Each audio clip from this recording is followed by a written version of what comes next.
Hello दोस्तों, Shiv education channel पर आपका स्वागत है। हम राजस्थान पशु प्रचलित की तैयारी कर रहे हैं और जल्द ही इस पर फॉर्म में भरे जाएंगे, क्योंकि अभी पटवारी की जो सूचना है वो आ चुकी है कि 3000 पदों पर पटवारी के भर्ती के फॉर्म लिए जाएंगे, इन पर भर्ती करवाई जाएगी। तो ये जल्दी ही होंगे। क्यों होंगे? क्योंकि अभी लोकसभा के चुनाव आ रहे हैं।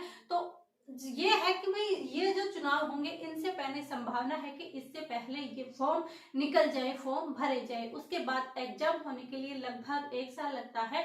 देखने में तो टाइम ये लगता है कि इतनी ज्यादा टाइम है, लेकिन आप अच्छे से ईमानदारी से पढ़े, आपको पता भी नहीं चलेगा 1 साल किसके अंदर गया। और रियली में अगर जो चाहता है कि मेरे को ये एग्जाम क्रैक करना है, मुझे ये एग्जाम हर कीमत पर, मुझे कोई सा भी एग्जाम टारगेट करो, यही नहीं पशु परिचर्यक, यही नहीं कि पशु परिचर्यक, जिसकी भी आपका गोल हो, जो भी आप तय करना चाहते हैं उसको टारगेट करो और सोचो कि जब तक एग्जाम नहीं होगी इसके अलावा मैं कुछ नहीं देखूंगा, पूरा कम से कम 4-5 बार मैं पढ़ लूंगा।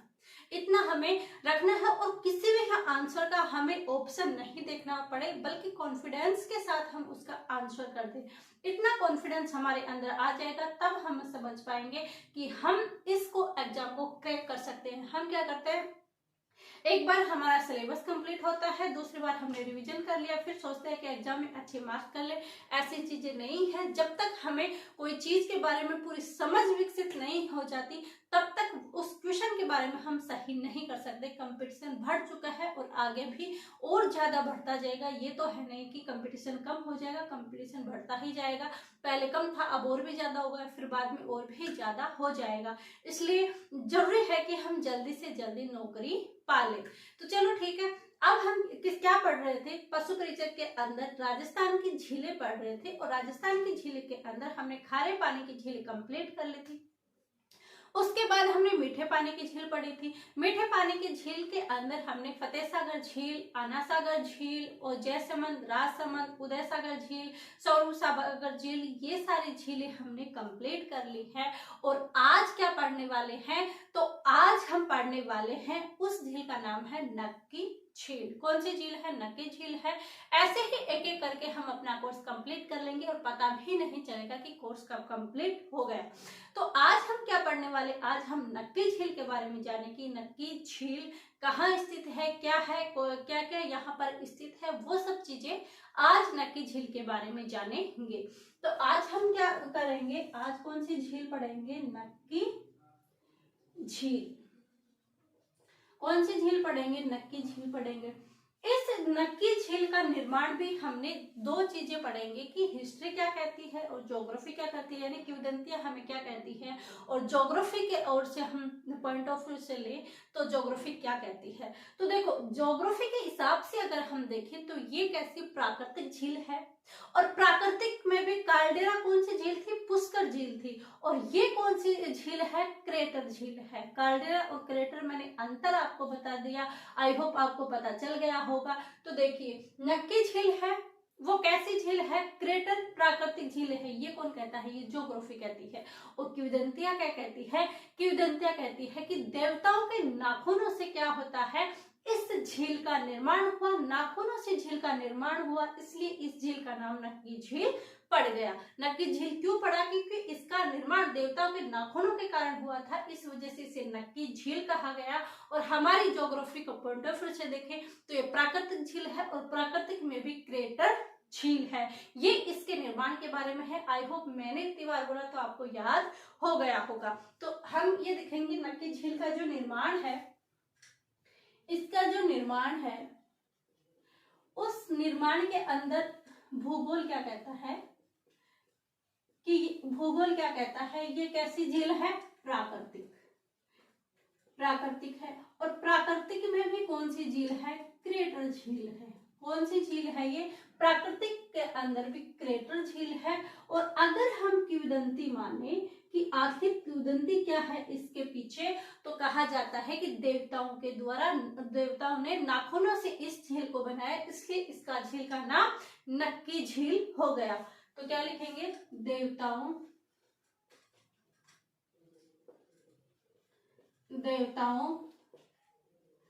के नाखूनों, देवताओं के नाखूनों से निर्माण, देवताओं के नाखूनों से क्या हुआ है, इस झील का निर्माण हुआ। कौन सी झील का निर्माण हुआ है, नक्की झील का।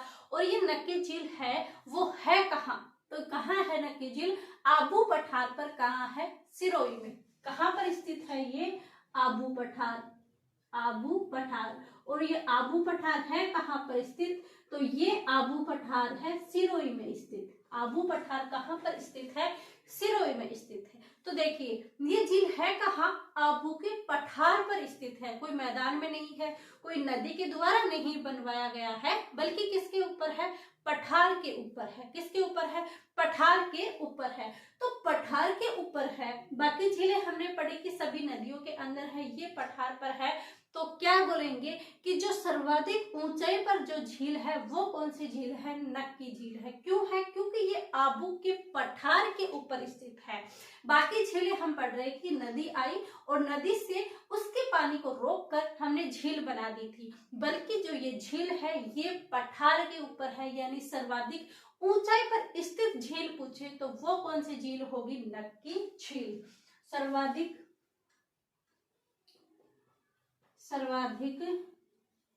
ऊंचाई, सर्वाधिक ऊंचाई पर स्थित झील, सर्वाधिक ऊंचाई पर स्थित झील है, झील है। सर्वाधिक ऊंचाई पर स्थित जो झील है वो कौन सी झील है, नक्की झील है। कौन सी झील है, नक्की झील है, जो कि क्या है, सर्वाधिक ऊंचाई पर स्थित झील है। और वो झील कौन सी है, नक्की झील। तो ये झील देखिए कि सर्वाधिक ऊंचाई पर स्थित कौन सी है, नक्की झील है, आबू के पठार पर है।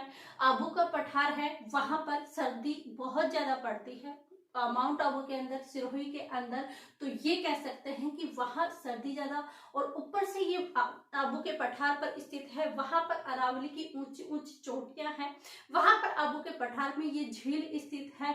तो वहां सर्दी अधिक होने से ये कहा जाता है कि एकमात्र ये झील है जो कि शीतकाल में जम जाती है।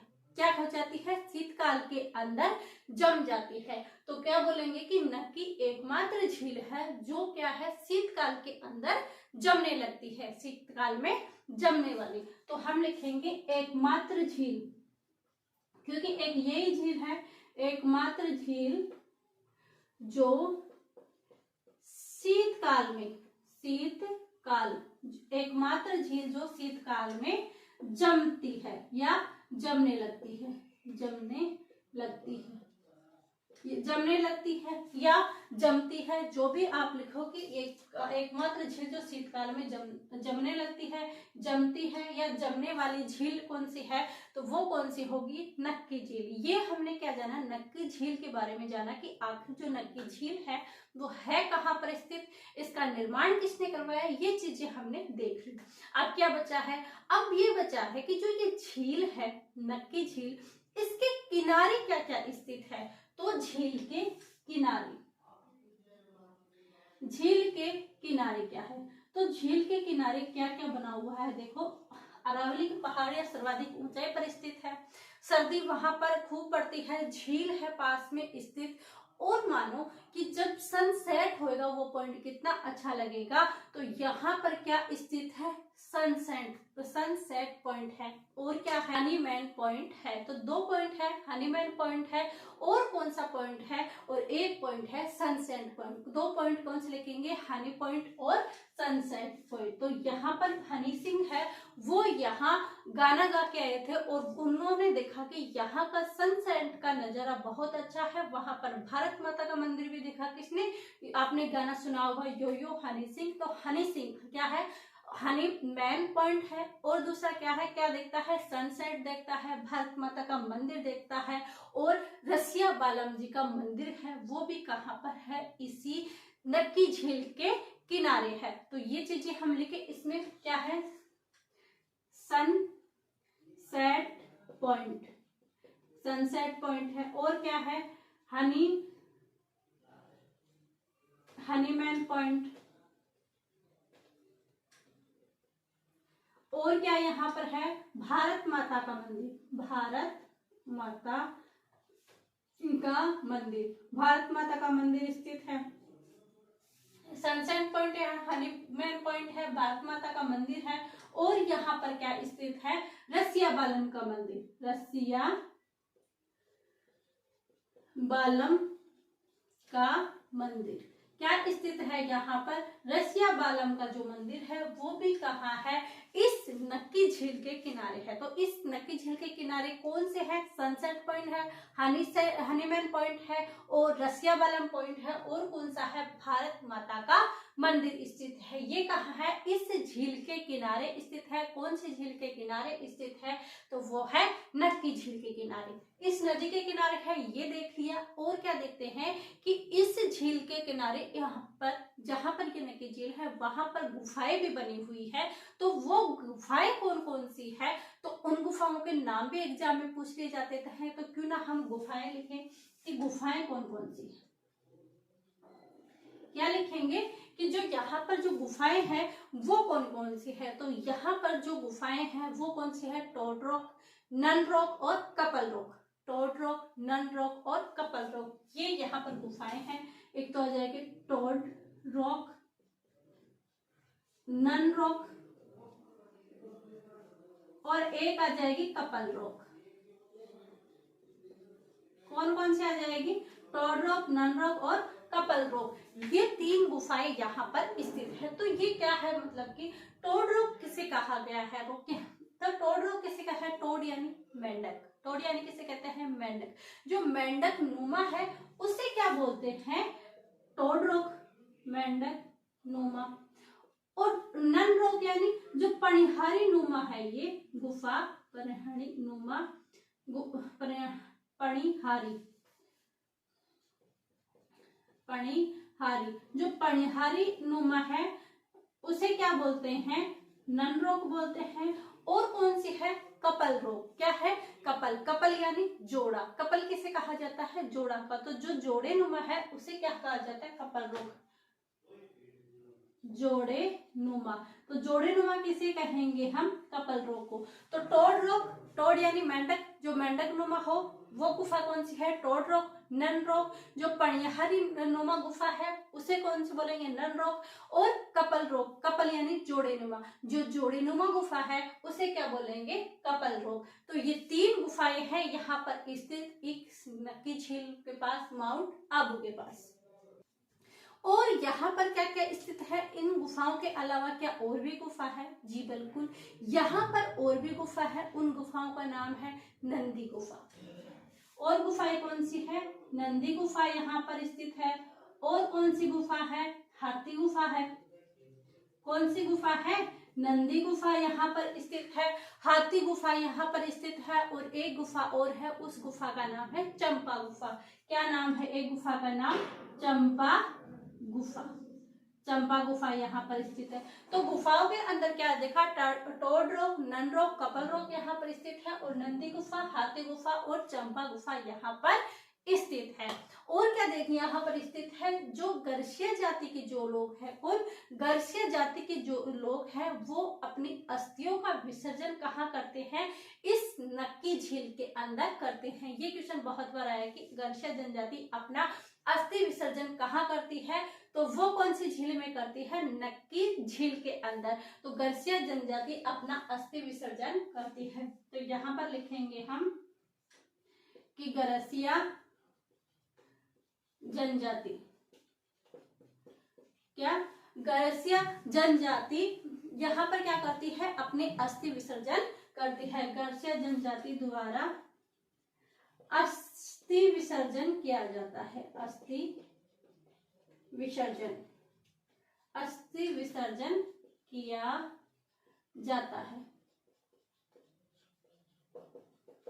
गर्सिया जनजाति द्वारा अस्थि विसर्जन किया जाता है, कहाँ पर, नक्की झील में। तो देखिए हम वापस से इस झील को रिपीट करते हैं कि नक्की झील है, उसका निर्माण प्राकृतिक कहता है, यानी प्रकृति से ये निर्मित झील है। तो वो कौन सी है, क्रेटर झील है। और किंवदंतियां कहती है कि देवताओं द्वारा नाखूनों से इस झील का निर्माण किया गया। और दूसरा क्या है, ये है कहाँ पर स्थित, आबू के पठार पर स्थित है और एकमात्र है झील है जो सर्वाधिक ऊंचाई पर स्थित है। और दूसरा क्या है कि सर्वाधिक ऊंचाई पर स्थित झील नक्की झील है और एकमात्र झील है जो शीतकाल में जमने वाली झील है, तो वो कौन सी, नक्की झील है। इस झील के किनारे Hahnemann point, sunset point, Bharat माता का मंदिर और रसिया बालाजी का मंदिर स्थित है। गुफाएं टोड रॉक, नन रॉक और कपलनुमा, नंदी गुफा, हाथी गुफा, चंपा गुफा यहाँ पर स्थित है। और ग्रसिया जनजाति द्वारा क्या किया जाता है, यहाँ पर अस्थि का विसर्जन किया जाता है, उनकी अस्थियों का विसर्जन इसी झील के अंदर किया जाता है। ये हमारी इस नक्की झील कंप्लीट। तो आज हमने नक्की झील के बारे में जाना। अब नेक्स्ट हम और झीलें लेके आएंगे और इस झीलों को हम कोशिश करेंगे कि जो अगली क्लास रहेगी उसमें कंप्लीट कर देंगे, उसके बाद हम नेक्स्ट वाली चीजें देखेंगे। आई होप ये आपके समझ में आ रहा होगा। और जो भी स्टूडेंट अभी तक तैयारी के नहीं लगे हैं उनसे मेरी रिक्वेस्ट है कि अगर आप चाहते हो पढ़ना तो ना मत कीजिए, अगर चाहते हो कि पढ़ना तो फिर पढ़ने में लग जाइए, ना मत कीजिए कि बुक लेके बैठे हैं तो पढ़ते रहिए, जी नहीं।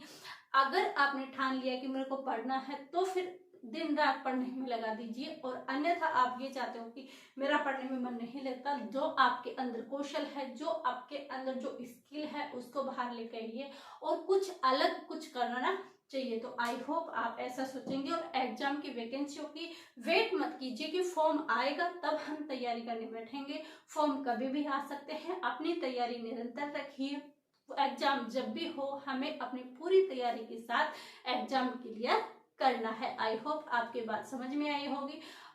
यह क्लास आपको कैसी लगती है कमेंट करके जरूर बताएं। और वीडियो को अगर पसंद आती है तो लाइक जरूर कीजिएगा, क्योंकि अगर आप लाइक दबा दोगे तो आपके कुछ नहीं जाएगा, बल्कि मुझे लगेगा कि आपको यह पसंद आई है, ये क्लास आपको अच्छी लगी है। तो लाइक कीजिए, शेयर कीजिए एंड सब्सक्राइब कीजिए। आप सभी का धन्यवाद। Thank you.